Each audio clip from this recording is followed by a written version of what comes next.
다시 정리하면요, 여러분. 자, 흥선대원군이 통상수교 거부 정책이라는 정책을 실시를 했어요. 자, 그 결과 병인양요, 오페르트 도굴 사건, 신미양요와 같은 서양과의 충돌들이 발생을 했다라는 거고요.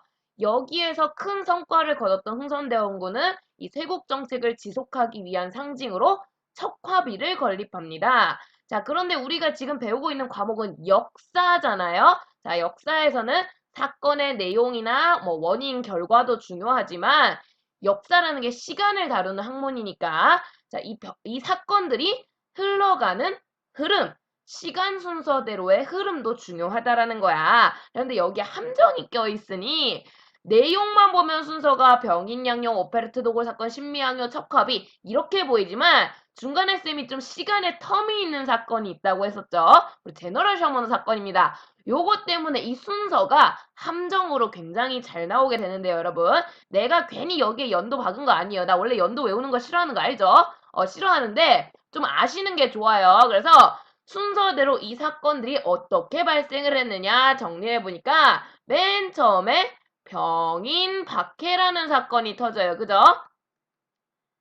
이 병인박해라는 사건이 터져서 나라가 천주교를 탄압한다고 큰 혼란이 있을 때 한쪽 구석 평양에서 제너럴 셔먼호 사건이 터지는 거야. 그래서 제너럴 셔먼호 사건이 터지고 자, 이 혼란이 계속 지속되고 있을 때 프랑스가 쳐들어와요. 그게 병인 양요. 글씨 이상해서 미안. 여기 지금 좁아가지고 글씨 예쁘게 못 쓰겠다. 병인 양요가 있고요. 이 병인 양요 뒤에 무덤이 파헤쳐지는 오페르트 도굴 사건.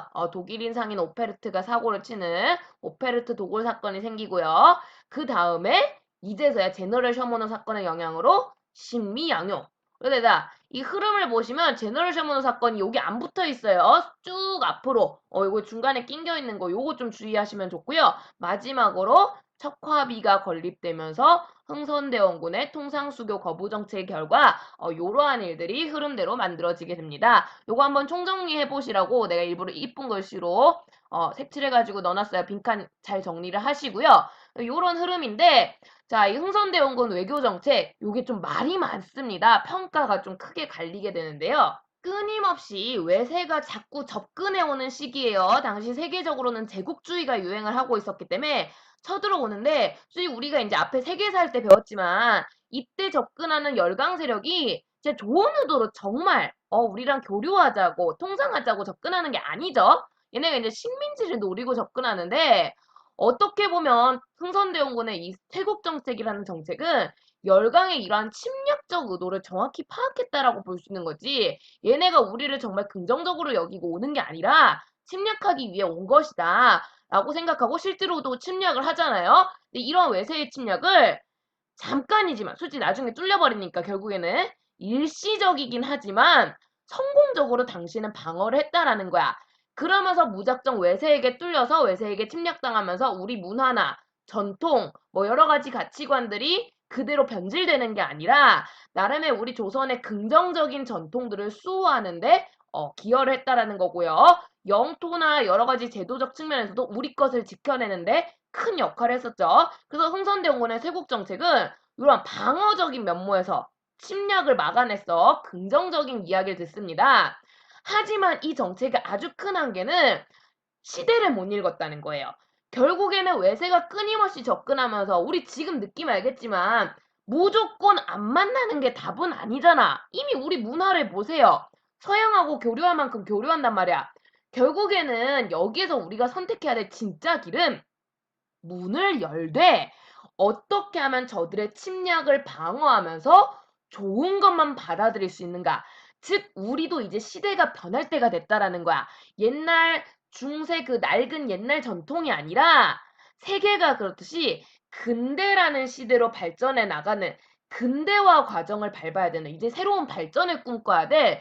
그러한 시기임에도 불구하고 대원군은 어쩔 수 없는 거야. 본인이 왕족 출신이고 그런 전통적인 지배층이기 때문에 이걸 납득할 수가 없는 거지. 생각할 수도 없는 거고 이런 개념 자체가 존재하지 않아요.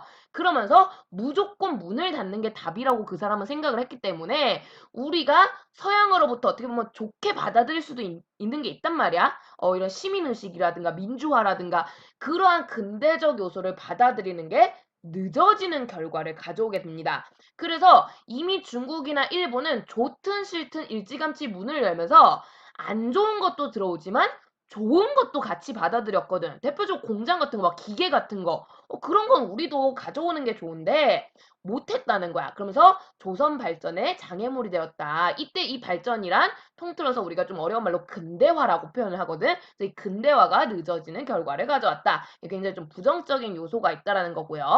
결국에는 나라 안에서도 압니다. 이 흐름에 대해서. 그래서 아직까지 많은 지식인들은 이러한 긍정적인 평가에 맞춘 외세 침략 잘 막아냈다라고 얘기를 하는 사람들도 있지만 대표적으로 선생님 앞에 아까 이름 기억하라 했는데 이 박교수라는 사람 요 사람은 지가 직접 제너럴 셔먼으로 상대하면서 한낱 상선 따위가 한낱 상업하는 배 따위가 얼마나 강한 군사력을 지니고 있는지 이들의 기술력이란 게 배울 만한 점이 있구나라는 걸 뼈저리게 느끼거든. 그러면서 무조건 문을 닫는 게 답은 아니겠구나라고 느끼는 사람들이 등장을 해요. 이게 선생님 뒤에서 나중에 다시 한번 설명을 할 건데 그럼 문을 열어야 된다는 주장을 하는 사람들이 조금씩 늘어나기 시작하는 거야. 뿐만 아니라 내정개혁에서도 우리 앞에서 봤었죠. 내정개혁에서 흥선대원군이 전반적으로 백성들의 지지를 받는 정책을 펼쳤어요. 하지만 마무리 단계에서 이 경복궁중건이란 사업 지금은 나름 칭찬을 받는 사업이라고 했지만 당대에는 개욕 들어먹은 사업이라고 했죠. 비용 면에서나 백성들의 노동력 착취 여러 가지 면에서 양반은 물론이거니와 백성에게까지 불만을 샀기 때문에 어느 순간부터 왕도 아닌 흥선대원군이 왜 계속 권력을 가지고 정치를 하느냐라는 말이 나오게 되면서요. 흥선대원군이 내려와야 된다라는 주장을 해요. 이 내려와야 된다라는 걸 우리가 좀 어려운 말로 하야라고 표현하죠. 한때 모 대통령, 이제 대통령도 아니구나. 탄핵당했으니까 이 박모 씨께서 그죠? 요거를 받은 적 있어요. 기억납니까? 하야. 원래 이 하야로 내려왔으면 아마 박 전 대통령으로 인정을 받았을 텐데 나중에 탄핵을 받으면서 아예 대통령 자격이 취소가 됐죠. 그래가지고 이제 지금은 대통령이라고 부르면 안 되는 사람인데 어쨌든 그래가지고 이 흥선대원군 하야 결국 이 문제가 나오게 됩니다. 그래서 옛말에 화무시비롱 권불 10년 뭐 이래가지고 권력은 아무리 강력해도 10년에 못 넘는다는 말이 있거든. 실제 딱 흥선대원군이에요 이게. 이르네미가 12살이란 이유로 권력을 잡았어. 근데 이 고종이 1년, 2년 지나면서 나이가 어느덧 22살. 성인이 되고도 남는 나이가 된 거야. 그런데 왕이 성인이 됐는데도 아빠가 물러나질 않는 거지. 그래서 많은 반대 세력들이 이젠 대원군은 물러나셔야 됩니다. 왕께서 어른이시니 왕께서 직접 정치를 하셔야죠. 라고 요청을 하게 되면서 이제 12살짜리가 22살이 됐으니까 10년이잖아. 그치? 딱 10년 뒤 흥선대군은 권력에서 내려오게 됩니다. 그러면서 고종이 직접 정치를 하게 되고요. 요걸 우리가 좀 어려운 말로 친위 정치를 하신다. 친정이라고 하는데 근데 고종이 이 친정을 하기에는 솔직히 아직 정치 경험이 많이 부족했어요. 많이 부족했고 실은 이 고종이 직접 정치를 하기까지 그런 여론몰이를 해준 사람 흥선대원군 내려오셔야 됩니다. 이거를 실은 뒤에서 백업을 해준 게 와이프야. 그 와이프가 그 유명한 명성황후거든요. 성씨가 민씨라서 민비라고도 불리기도 하는데 일부에서는 민비는 이 일본이 만든 표현이고요. 명성황후가 정확한 명칭이세요. 그래서 이 명성황후가 이제 고종의 신임을 받으면서 함께 정치적 조언자로서 활약을 하게 됩니다. 그러면서 이 명성황후 집안이 성장하는 모습이 보이게 되고요. 어떻게 보면 또 외척 가문이라고 할 수 있는 민씨 가문이 성장을 해서 고종과 함께 정치를 하게 됩니다. 그래서 고종이 정치를 하는데 그래서 분위기가 많이 바뀌는 거지. 흥선대원군 시기랑 또 새로운 정치 형태가 나타나기 시작해요. 요 내용을 보기에 앞서 선생님이 약속했죠? 교과서를 이용해서 지금까지 우리가 배웠던 흥선대원군의 개혁 내용 교과서를 통해서 우리가 지금 학지가 없으니까 흥선대원군의 개혁 모습, 쇄국정책에 대해서 한 번 더 점검을 해보도록 하겠습니다.